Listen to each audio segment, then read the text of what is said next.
신바람 사연 아파트. 오늘의 사연 시작하겠습니다. 안녕하세요. 시어머니 때문에 결국 이혼까지 하게 되었습니다. 결혼할 때까지만 해도 저한테 시어머니는 없는 사람이나 마찬가지였어요. 왜냐하면 진짜로 없었거든요.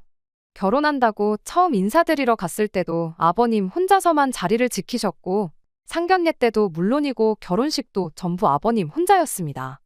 사별한 것도 아닌데 경사를 이야기하는 자리에 집사람이 부재라 면목이 없다며 상견례 때 저희 부모님께 인사보다 사과를 먼저 하셨던 아버님이 생각이 나네요.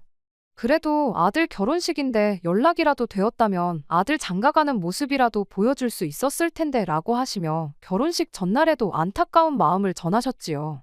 시어머니가 안 계신 이야기는 남편하고 결혼 이야기 나오자마자 전해 듣게 되었습니다. 어차피 알게 될 텐데 숨길 이유가 하나도 없다면서 이야기를 꺼내주었죠. 남편이 군대에 전역할 때 돼서 말년 휴가 나와가지고 집에 왔는데 그때부터 어머님이 집에 안 계셨대요. 그땐 아버님이 남편한테 엄마 친구들하고 해외여행 갔다고 그런 식으로 말을 하셨다 해요. 남편은 그 말을 그대로 믿었죠. 전화 몇 번 했는데 안 받으시길래 얼마나 신나게 노시면 전화도 안 받으실까 대수롭지 않게 생각했었답니다. 그래도 말년휴가 맞춰서 해외여행을 간 게 조금 서운하긴 했었다죠. 암만 휴가 마치고 부대 복귀해서 일주일도 안 지나서 전역이 예정되어 있다지만 그래도 14박 15일 모처럼 길게 나온 휴가인데 엄마가 해준 집밥도 먹고 싶었고 자기도 자기 나름대로 가족여행 계획도 세우고 있었다고 해요. 그래서 한 달에 20만 원도 안 되는 월급 아끼고 모아서 100만 원이나 만들어 나왔었다는데 일주일 뒤면 다시 집에 온다지만 괜히 말년휴가 나와서 펑펑 놀다가 모처럼 가족 여행을 위해 모아놓은 돈 그거 다 써버릴까봐 휴가 나와서 제대로 놀지도 못하고 그렇게 부대에 복귀했었답니다.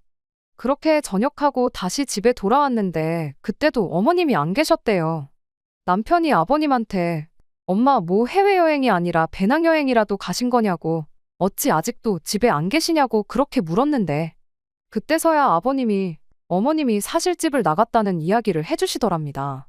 어머님이 한참 취미생활 시작하신다고 운동이며 등산이며 정말 이것저것 배우러 다니셨는데 춤 배우러 갔다가 거기서 알게 된 분하고 눈이 맞아 집을 나갔다고 하시더래요. 그래도 군대라고 전역을 일주일 남기고 군대에서 안 좋은 생각하거나 괜히 마음 쓰게 만들까봐 그렇게 거짓말을 하셨던 거였고요. 전역 이후에도 한동안은 학업에도 지장을 줄 만큼 시어머니의 부재가 남편에게 영향을 줬었는데 지금은 다 극복한 상황이라고 했죠.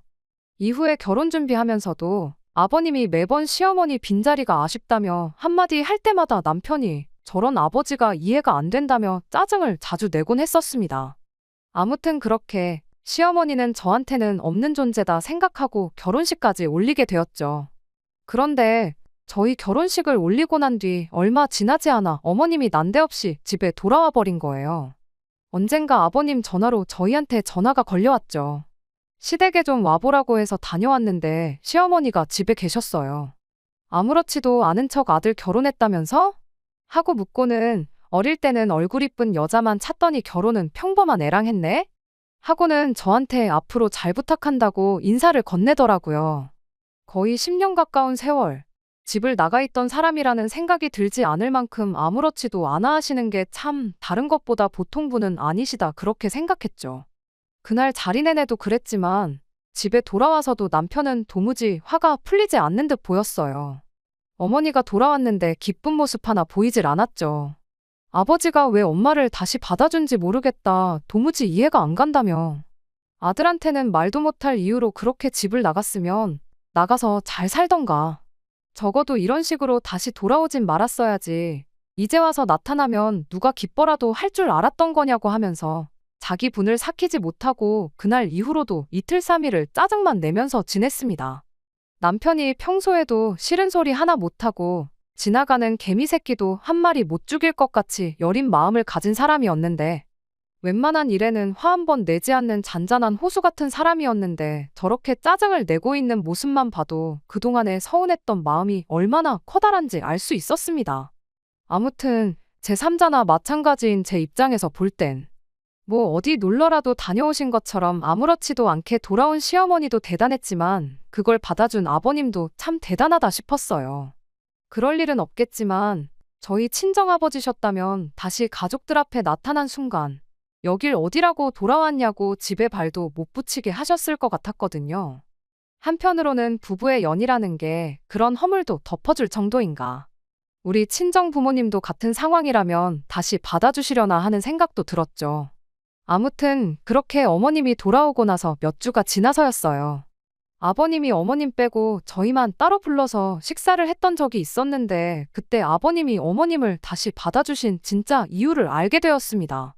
지금이야 상관없지만 시간 지나면 저희들 사이에서 아이도 생기고 그럴 텐데 당신은 저희 아이를 돌봐줄 자신이 전혀 없어서 그랬던 거라네요. 남편이 어이없어 하면서 당장 생기지도 않은 아이 때문에 그런 결정을 내리신 거냐고. 그리고 요즘 출산율이 바닥이다 뭐다 해서 육아에 대한 복지가 예전같이 나쁘지가 않다고. 누가 부모님한테 아이 맡기냐. 우리들 맞벌이 하는데 사람을 써도 되는 거고 그러는 건데 그런 이유였으면 차라리 우리한테 상이라도 한마디 해주시지 그랬냐며 아버님 말에 엄청 대들었습니다. 아버님은 암만 그래도 살다 보면 네 엄마 도움받을 일이 있을 거라고. 이게 다 니들을 위한 결정이나 마찬가지니 너무 싫어하지 말아라 하면서 단호하게 말을 하셨죠. 말씀은 저희를 걱정하고 신경 쓰니까 내린 결정이라고 하시지만 저 역시 하나도 기쁘거나 감사하지는 않았어요. 왠지 그 말이 당신은 싫었지만 저희들을 위해 어쩔 수 없이 받아준 거다라고 시어머니를 다시 받아준 이유를 저희한테서 찾는 것처럼만 느껴졌었거든요. 남편도 집에 와서 뭘 우리 탓을 하시는 건지 필시 나중에 우리 아이 생기면 손주 구경 못할까봐 저러시는 걸 거라고 투덜대기 바빴습니다. 그런데 사실 그게 진짜 이유가 아니었어요. 정확히는 정말로 시어머니 도움을 받을 일이 생기게 되었던 거죠. 실은 아버님이 많이 아프셨던 거예요. 어머님 집 나가셨을 때랑 똑같이 본인만 알고 저희한테는 말 한마디 안 해주고 있었던 겁니다. 아버님이 혼자신데 아프기까지 하면 저희가 신경을 쓰지 않을래야 않을 수가 없는 상황인 걸 아버님도 알고 계셨던 거죠. 자식들 인생에 도움이 되지는 못할 망정 결혼하자마자 큰 짐이 되는 건가 싶어서 고민이었는데 그때 마침 딱 어머님이 다시 나타나신 거죠. 어머님을 다시 받아주기로 하면서 간병이라든지 이런 부분에 대해서 다 이야기가 끝난 상황이었던 거고요. 그런 사유를 들으니 어느 정도 아버님이 어떤 기분이셨는지 이해가 가긴 했지만 남편은 여전히 이 상황을 못마땅해 했었어요. 왜 매번 중요한 걸 말 한마디 안 하고 혼자서 결정하고 실행하시는지 이해가 안 간다면서요. 그렇게 결국 저희가 결혼 생활 2년차를 넘기던 해에 아버님은 병을 이기지 못하고 세상을 떠나시게 되었습니다. 이미 아버님께서 저희 결혼할 때 가지고 계셨던 재산 대부분을 처분해서 저희 결혼하는데 보태주신 상황이었어요. 아버님 앞으로 남아있던 재산은 어머님 앞으로 전부 돌아가게 되었지만 덕분에 그게 그렇게 많은 편은 아니었습니다. 남편은 아버님이 돌아가시고 나서 어머님한테 찾아가 이렇게 말을 했어요. 아버지도 돌아가셨고 다시 자유의 몸이 되신 거니 어머니 하고 싶은 대로 사시라고요. 겉으로 듣기에는 어머님 마음 가는 대로 살라는 배려 섞인 말처럼 들렸겠지만 사실 그건 연을 끊자는 소리나 마찬가지였습니다. 어머님 앞으로 돌아간 재산도 있으니 그 돈으로 혼자 지내라는 말이나 마찬가지였죠. 평소에 조용하고 착한 사람이 화가 나면 무섭다잖아요. 어떻게 저렇게 독한 말을 할 수 있나 싶었죠. 부모 자식 간의 연이라는 게 어지간해선 끊어내기 힘든 거라잖아요. 게다가 아버님 돌아가신 지 얼마 되지도 않았던 시기라 어머님도 나름 힘든 부분이 있을 수도 있다 생각했죠. 아무리 다른 사람 만나 중간에 공백이 길다 하더라도 이혼을 하셨던 것도 아니고 반평생을 부부로 지낸 아버님이 돌아가신 거잖아요. 아버님이 결혼 생활하는 동안 어머님을 얼마나 서운하게 해서 그런 결정을 내리셨다 한들 다시 잘 지내보겠다고 돌아오신 분인데 남편이 세상을 떠나자마자 자식이 와서 배려해주는 척 연 끊고 살자는 말을 꺼내고 있으니 어머님도 충격이 크지 않을까 그런 생각이었죠. 하지만 그렇다고 해서 제가 중간에 나서서 두 사람 사이를 다시 붙여놓거나 그럴 생각은 추호도 없었습니다. 그거야말로 오지랖이라고 생각했으니까요. 그저 어머님과 다시 연을 끊고 지내는 게 남편의 뜻이라면 저도 그 뜻을 묵묵히 따라가는 게 제가 할 수 있는 최선이라 생각했어요. 그리고 마음 한편에서는 솔직히 조금 다행이다 싶은 생각도 있었습니다. 없다고 생각했던 시어머니가 다시 생긴 것도 놀라운데 혹시나 모시고 살아야 하는 건 아닐까 싶은 걱정 또한 내심 제 마음 깊은 한구석에 있었거든요. 그런데 남편이 저렇게 나서서 어머님께 단호한 태도를 보여주니 오히려 안심이 되었을 정도였습니다. 하지만 피는 물보다 진하다는 말이 괜히 있는 말이 아닌 것 같아요. 결국 중요한 순간에 와서 남편은 어머니를 모시고 사는 길을 택했거든요. 아버님이 돌아가시고 나서 남편이 어머님께 그런 말을 전하고 실제로 한동안 시어머니는 저희들 앞에 나타나기는커녕 전화 한 통 없으셨어요. 이따금씩 친정 식구들과 함께하는 자리를 가지면 남편이 이제 저는 장인 장모님을 제 부모님이라 여기고 살겠다. 앞으로 자식처럼 효도하겠다는 식의 표현을 자주 했었는데 저희 부모님께 잘하겠다고 그러는 게 고마운 마음도 있었지만 한편으로는 저 사람 마음이 많이 심란하겠구나 싶은 생각도 같이 들었습니다. 아버님은 돌아가셨지만 어머님은 멀쩡히 살아계시는데 자기 입으로 이제 양친이 다 안 계신 거나 마찬가지다 하고 있는 그 마음이 도저히 가늠이 되지 않았죠.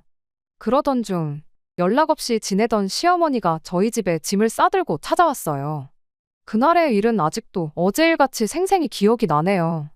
아버님 돌아가시고 그렇게 거의 반년 가까이 시어머니하고는 연락도 한 통 없이 지냈었어요. 그리고 그날은 남편이 어머니 마음 가는 대로 사시라고 말을 꺼낸 이후로 처음 시어머니한테서 저희한테 연락이 왔던 날이었죠. 아침에 회사 막 출근해서 일을 하고 있는데 저한테 전화가 한 통 걸려왔어요. 시어머니한테서 온 전화인 걸 확인했는데 그때는 일부러 받지 않았습니다. 반년 동안 연락이 없으셨던 분이니 뭐 전화를 실수로 잘못 걸었던 건 아닐까 생각했었어요. 암만 잘못 건 전화라 할지라도 전화를 받는 게 당연한 매너일 수도 있겠지만 말씀드렸다시피 이미 반년 동안 연락을 하지 않았다 보니 어떻게 전화를 받아야 할지 무슨 이야기를 해야 할지 생각해보니까 막막한 거예요. 무슨 이야기를 하시려나 어떤 이야기를 해야 하나 혼자서 머릿속으로 예상 시나리오를 쓰고 그러고 있었는데 다행히 그런 고민하던 중 전화가 그냥 끊어졌어요. 정말 실수로 잘못 전화를 거셨나 보다 그렇게 넘겼고 그렇게 회사에서 예정되어 있던 팀 회의가 시작되었죠. 그런데 한참 회의가 진행되고 있는 와중에 다시 시어머니한테 전화가 걸려왔어요. 보통 전화를 2번 연속으로 잘못 거는 일은 없잖아요? 시간차가 있긴 했지만 다시 전화가 걸려온 걸로 봐서 진짜로 저한테 어떤 용건이 있어서 전화를 하신 거구나 싶더라고요. 어차피 회의 중이기도 했고 혹시나 싶은 마음에 같은 실수를 2번 하신 건 아닌가 생각하고 진짜로 잘못 걸린 전화이길 기대하면서 또 전화를 무시했습니다.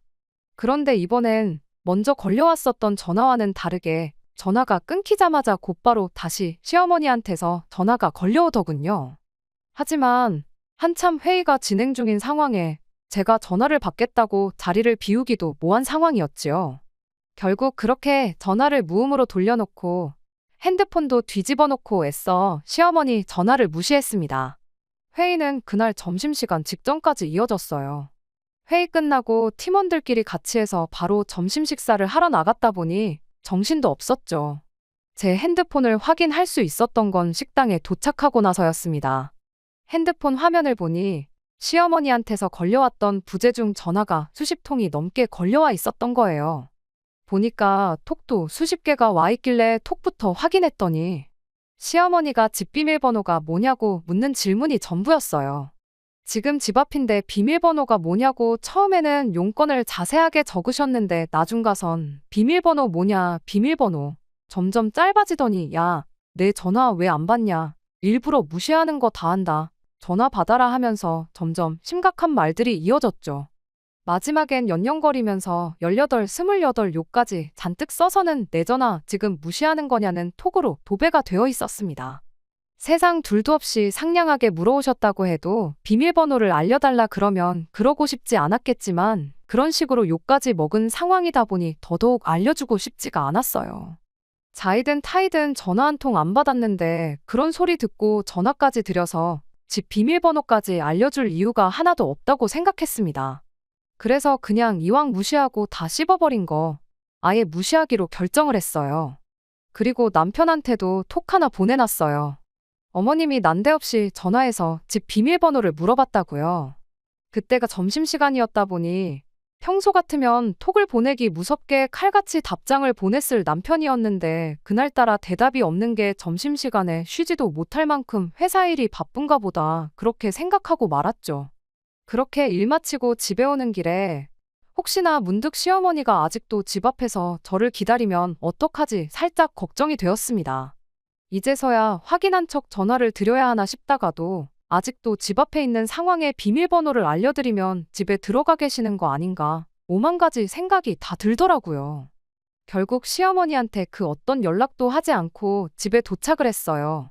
엘리베이터 문이 열릴 때 얼마나 긴장이 되는지 가슴이 다 콩닥콩닥거리는 소리가 제 귀에 다 들릴 지경이었습니다. 하지만 다행히 집 앞에 아무도 없었어요. 안심하고 현관문 열고 집에 들어왔는데 현관문 열자마자 깜짝 놀라서 저도 모르게 소리를 다 질렀습니다. 시어머니가 이미 집 안에 들어와 있었거든요. 마치 이 집이 당신 집인 것 마냥 거실 바닥에 떡하니 옆으로 기대 누워선 TV를 보고 있었어요. 문 열리는 소리에 고개를 살짝 돌려서 제가 들어온 걸 확인하고는 너는 왜 애가 전화를 안 받냐고 짜증부터 내더군요. 묻는 말에 대답은 안 하고 시어머니한테 대번에 집에는 어떻게 들어오셨냐고 물어봤어요.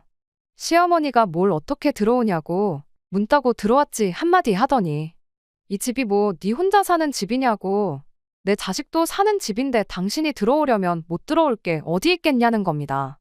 그러곤 지난 일 가지고 나도 며느리랑 기싸움 하기는 싫고 배고픈데 저녁이나 차려보라고 한마디 하고는 다시 고개를 까딱 돌려서 TV를 다시 보기 시작했죠. 그제서야 평소에도 칼같이 제 톡에 답장을 해주던 남편이 아무 답장도 없었던 이유가 뭔지 알겠더라고요.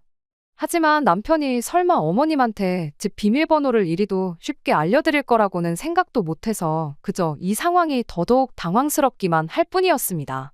밥이나 차려오라는 시어머니 말을 뒤로 한 채 그 길로 방으로 들어가 남편한테 전화를 걸었어요.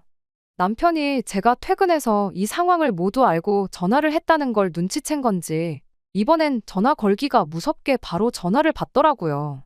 아무 말 한마디 안 했는데 대번에 저한테 미안하다고 회사 일 때문에 정신없는데 자꾸 전화하는 통에 어쩔 수 없이 알려드릴 수밖에 없었다고 거기에 제가 전화를 안 받는다며 제 욕까지 하셨다는데 달리 방법이 없었대요. 이미 들어와 버린 사람을 내쫓아버릴 수도 없으니 일단은 알겠다고 했습니다. 그렇게 전화를 끊었는데 시어머니가 방문을 벌컥 열고는 너는 밥을 주방에서 차려야지 안방에서 차리냐며 또 싫은 소리를 쏟아내기 시작했어요. 정말 환장하겠더라고요. 일단 시어머니한테 남편도 오는 길이라고 하고 지금 집에 먹을 것도 뭐 없다고 일단 나가서 식사하자고 했어요. 그리고 옷을 갈아입으려 옷방에 들어갔더니 한숨밖에 나오지 않대요. 이미 시어머니가 커다란 가방 2개의 짐을 잔뜩 싸오셔서는 저희 옷방 한 구석에 당신 짐까지 다 풀어놓은 상황이었어요. 이게 그냥 놀러 오신 게 아니라는 건 그것만 봐도 알 수 있었죠. 이윽고 남편이 퇴근해서 집에 돌아오게 되었고 그 길로 바로 식사부터 하자고 시어머니를 데리고 나가 밖에서 식사를 했습니다. 식사하면서 남편하고 제가 조심스럽게 물어봤어요. 난데없이 저희 집에는 어쩐 일로 오신 거냐고요. 시어머니는 세상당당하게 대답하셨죠. 짐 싸들고 온 거 보면 모르겠냐고 니들하고 같이 살러 온 거라면서 말입니다. 남편도 시어머니가 비밀번호를 알려달라길래 잠깐 지나가다 들른 걸 줄 알았었나 봐요. 같이 살러 왔다는 말에 쏘스라치게 놀라가지고는 한마디 하더라고요. 왜 멀쩡한 집 냅두고 저희랑 같이 살려고 하시냐면서요. 그런데 이어진 시어머니 말이 아주 충격적이었습니다. 집은 진작에 날려먹었다는 거예요. 뭘 어떻게 해야지 그 얼마 안 되는 사이에 집을 날려먹는가 했더니 아버님 돌아가시고 나서 그 아저씨를 아예 집으로 불렀다는 거예요. 한참 춤출 때 만나가지고 같이 집 나갔던 그 아저씨를요. 알고 보니 다시 돌아온 이유도 한참 그렇게 둘이 거진 10년 세월을 부부처럼 한 집에 살다가 그 아저씨가 돈이 떨어지자 도망 나온 거였답니다. 그런데 이제 다시 집도 생기고 얼마나마 돈도 생겼으니 그걸 못 참고 그 아저씨를 집으로 불러들인 거예요. 그런데 또 막상 둘이 살기에는 넉넉한 돈이 아니었잖아요. 그래서 그 돈 어떻게 불려보겠다고 둘이서 집 팔고 전 재산 들고 강원도에 노름하러 여정길에 올랐던 겁니다. 거기서 방 하나 구해서 매일같이 노름하다가 집 한 돈에 아버님이 남겨둔 돈 홀랑 다 날려먹고 그대로 거기에 싸들고 간 짐 챙겨서 저희 집으로 찾아온 거였습니다. 차라리 뭐 사기를 당해서 쫄딱 말아먹었다는 거짓말이라도 하시지. 아무리 솔직한 게 최고라고 해도 저건 너무 심하지 않나 싶었어요. 설마 오갈 곳 없는 당신을 길거리에 나앉게 할 거냐면서 큰 소리를 치시는데 뭐 얼마나 불쌍한 상황이라고 저리 당당하게 말을 하시는 건지 어이가 없어서 저도 남편도 더 이상 말을 잇지 못하고 있었습니다. 그렇게 식사 마치고 나와 집에 걸어가는데 당당하게 자기 집에 돌아가는 것 마냥 앞장서서 걷는 시어머니 뒤를 따라 걷고 있자니 정말 오만 가지 생각이 다 들더라고요. 반년 만에 노름으로 전 재산 날린 걸 무용담처럼 당당하게 이야기하시는 것도 대단했지만 저러다 정말 우리 집에 눌러앉아 버리는 건 아닌지 그게 가장 큰 걱정거리였죠. 그래도 남편을 믿었어요. 암만 시어머니한테 비밀번호를 알려준 게 남편이라지만 회사에서 일하는데 쉬지 않고 전화하는 시어머니가 부담스러워서 어쩔 수 없었을 거 아닌가 하는 생각이 들었죠. 무엇보다 어머님이 관련된 문제에 있어서만큼은 물렁하게 대처하는 아버님이 문제라고 늘 이야기를 했었고 이후에도 어머님한테만큼은 단호하게 나왔었으니까요. 아버님 돌아가시고 나서 어머니 하고 싶은 대로 하시라고 연 끊고 지내자는 듯이 먼저 말을 꺼냈던 것도 남편이었기에 이 문제도 어련히 알아서 해결해 놓겠지 그렇게 믿었습니다. 제 옆을 따라 걷고 있던 남편은 집에 가는 길 내내 아무 말이 없었는데 나름 자기도 가장 좋은 해결책을 찾아낸다고 생각이 많은 거구나 싶어서 일부러 말 한마디 하지 않았어요. 그렇게 집에 도착했는데 거기서 또 한 번 어이가 없는 상황이 펼쳐졌지요. 집에 도착하자마자 시어머니가 배도 부르고 이제 졸려서 한숨 자야겠다 그렇게 한마디 하더니 저희들이 방에 있는데도 불구하고 안방문을 덜컥 열고 들어오더니 저희는 있는 둥 없는 둥 신경도 안 쓰고 그대로 안방 침대에 자연스럽게 드러눕더라고요. 순간 너무 당황해서 제가 먼저 말을 꺼냈어요. 어머님 지금 뭐 하시는 거냐고요? 시어머니는 보면 모르겠냐고 방에서 볼일 다 봤으면 잠 좀 자게 얼른 불 끄고 나가라고 당당하게 말을 하더라고요. 아니 피곤하신 건 알겠는데 왜 저희 침대에 누우시냐고 그렇게 한마디 했더니 시어머니가 저보고 아주 꼴값을 떤다고.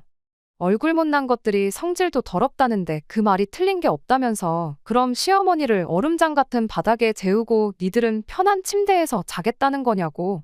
넌 부모도 없냐고 하면서 성질을 내는 거 아니겠어요? 순간 짜증이 나서 저도 시어머니한테 한 소리 했어요. 제가 부모가 있는지 없는지는 상견례도 결혼식도 안 오셨으니까 모르시는 거 아니겠냐고 그걸 질문이라고 하시는 거냐고 언성을 높였죠. 시어머니는 전연저거 말하는 꼬라지 좀 보라고 하면서 너는 네 부모한테 말 그렇게 하느냐 아니면 그렇게 해도 된다고 가정교육을 받은 거냐 하면서 떠들어대기 시작했습니다. 분위기가 심각해지니 남편이 저를 뜯어말리고 방 밖으로 데리고 나왔어요. 그런데 상황을 말리고 싶었으면 그냥 참으라고 한마디 하면 될 것인데 저보고 좀 참으라고 그동안 잘했으면서 왜 오늘따라 과민 반응이냐고 짜증을 내는 거 아니겠어요? 이게 참을 상황이냐고. 한번 얼굴도 못 본 우리 친정 부모님 들먹거리면서 저러시는데 아무 말도 안 하고 그럼 해실거리고 가만히 있었어야 하냐고 했죠. 남편이 그제서야 짜증내던 걸 멈추고는 저한테 일단 미안하다고 먼저 사과부터 하더군요. 자기도 지금 상황이 어이가 없어서 예민해 있었던 것 같다고요. 일단 흥분한 거부터 좀 가라앉히고 오늘만 어머니가 원하는 대로 들어드리자고 하대요. 어차피 저러는 거 절대로 방을 양보할 생각은 아닌 것 같고 하루 종일 서로 싫은 소리만 하고 짜증내는 것밖에 더 하겠냐면서요. 차라리 그냥 안방 하루 내드리고 끝내자고. 자기는 아침에 회사에 연락해서 일부터 빼고 그 길로 어머님 모시고 나가 새로 지낼 곳을 알아봐 주던지 하겠다고 하더라고요. 일단 저도 마음을 좀 추스르고 따뜻한 차 한 잔 마시면서 마음을 가라앉혔어요. 당장 시어머니를 내쫓을 수도 없었고 내쫓는다고 해도 그냥 나가실 분은 아니었으니 남편의 제안이 그나마 제일 현실성 있게 느껴져서 그러기로 했습니다. 그렇게 그날 저는 소파에서 잠을 청하고 남편은 바닥에서 자고 그날 하루를 보냈어요. 새벽 5시쯤이었나 시어머니가 난데없이 아침밥 좀 차려보라고 저를 깨우더군요. 마음을 추스르고 잤다지만 아직 화도 안 풀린 마당에 새벽바람에 겨우 잠든 저를 깨워서 한다는 소리가 아침밥을 차리라니. 시어머니가 매너를 안 지키는데 저도 예의고 뭐고 갖출 이유가 없다고 생각해서 툭 던지듯 한마디 했습니다. 냉장고에 반찬 있고 밥솥에 전날 아침에 해놓은 밥 있으니까 알아서 드시라고 말하고 그대로 다시 잠을 청하려고 들어누웠죠. 그랬더니 시어머니가 지금 시어머니한테 전날 지어놓은 밥을 먹일 생각이냐고 한마디 하더니 혹시 너 내 아들한테도 이딴 식으로 아침밥을 차려주냐 한마디 하시대요.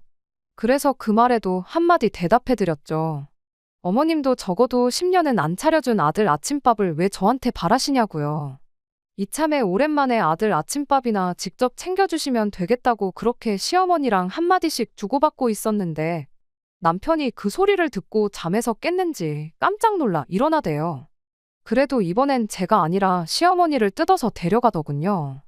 남편이 어떻게 설명을 잘한 건지 한 5분 있다가 시어머니가 주방으로 들어가길래 결국엔 직접 챙겨주려나 보다 생각하고 그대로 다시 잠을 청했습니다.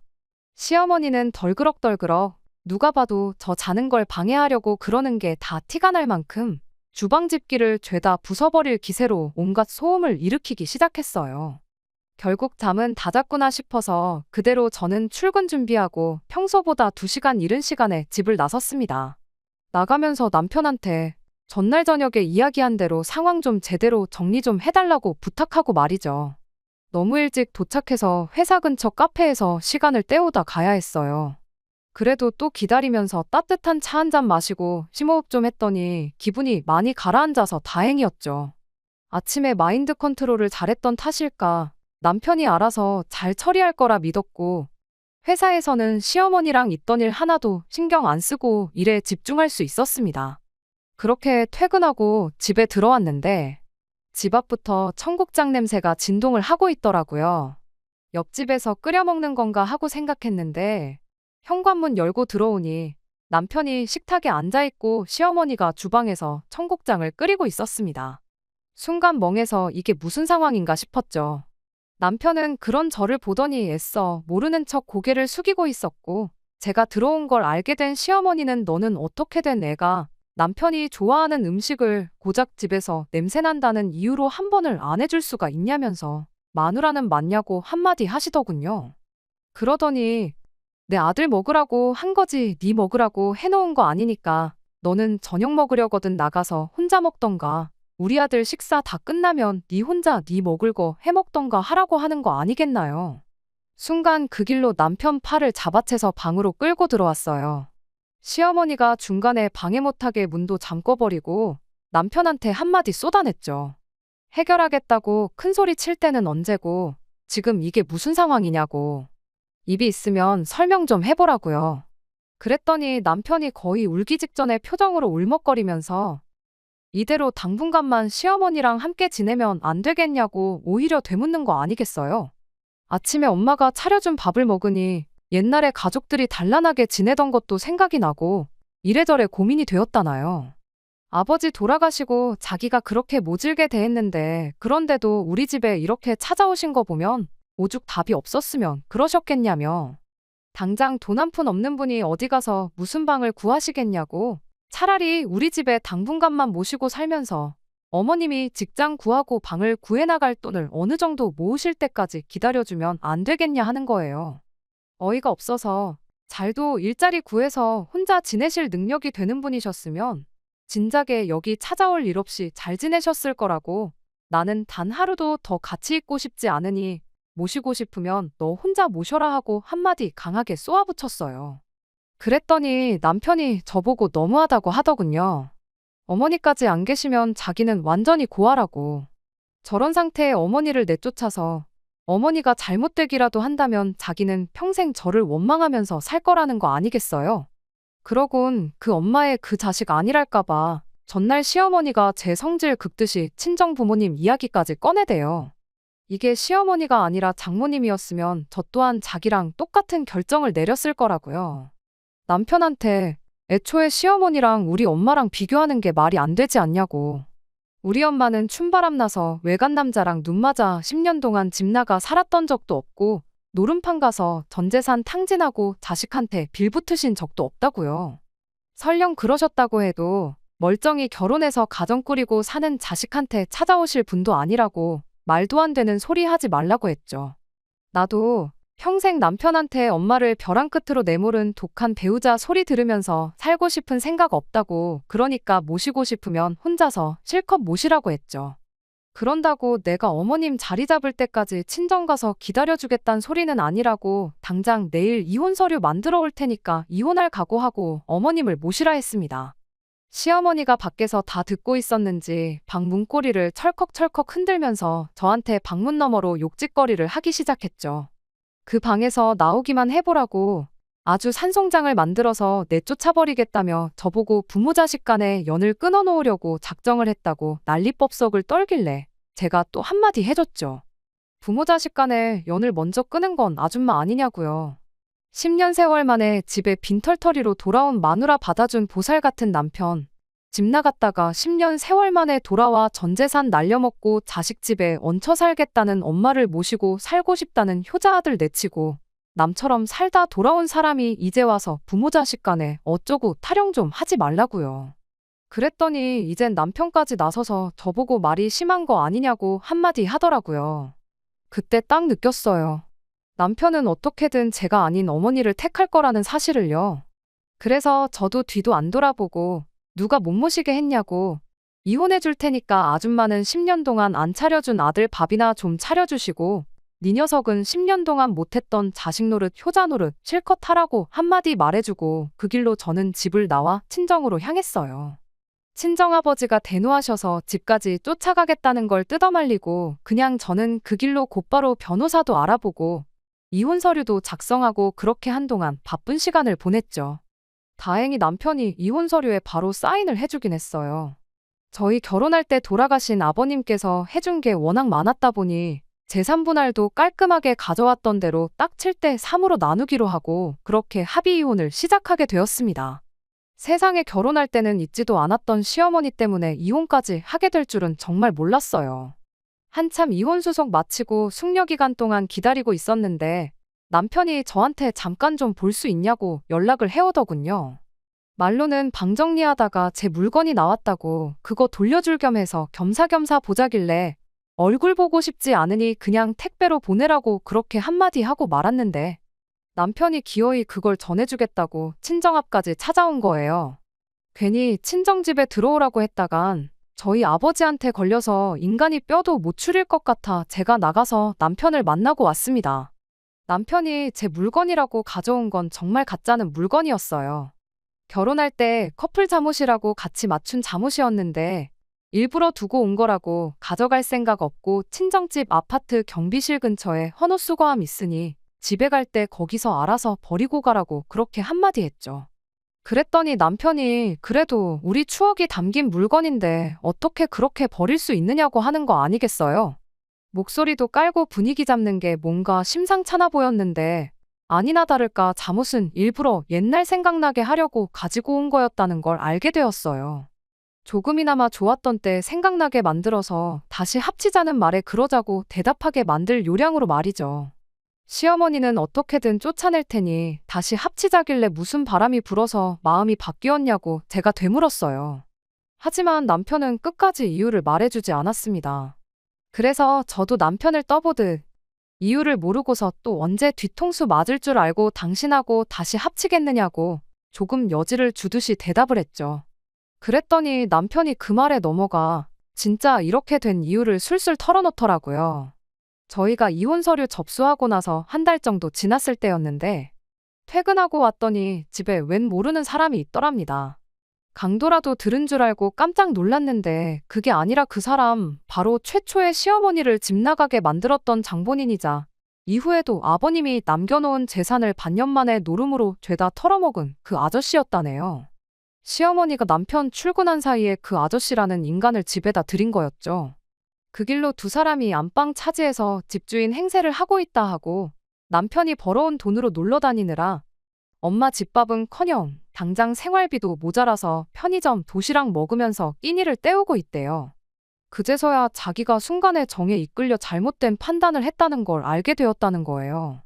다행히 아직 숙려 기간이 끝나지 않아 아직 우리가 법적으로 혼인 중인 상태고 집 또한 아직 우리 집이니 저보고 같이 가서 그 두 사람 좀 내쫓아 달라는 소리나 마찬가지였죠.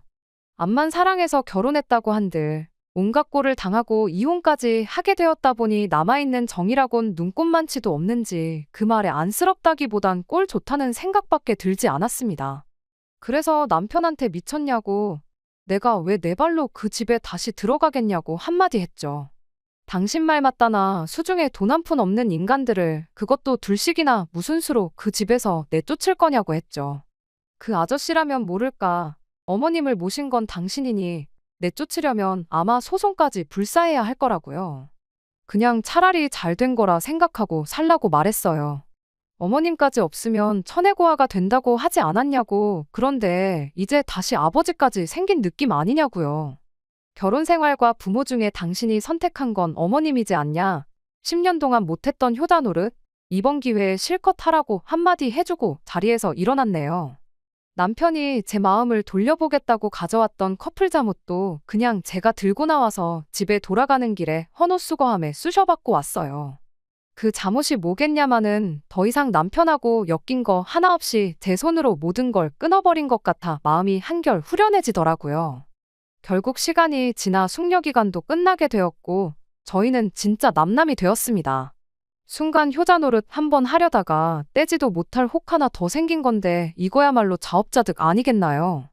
아무튼 팔자에도 없었던 시어머니가 갑자기 생겨서 하마터면 제 인생까지 같이 꼬일 뻔했는데 암만 이혼녀 딱지를 달았다고 한들 남은 인생 꼬이는 것보다 이 편이 훨씬 나은 것 같습니다. 끝까지 들어주셔서 감사합니다. 오늘의 사연은 여기까지입니다. 구독과 좋아요, 알람 설정 부탁드리고 더 좋은 사연으로 다시 찾아뵙겠습니다. 감사합니다.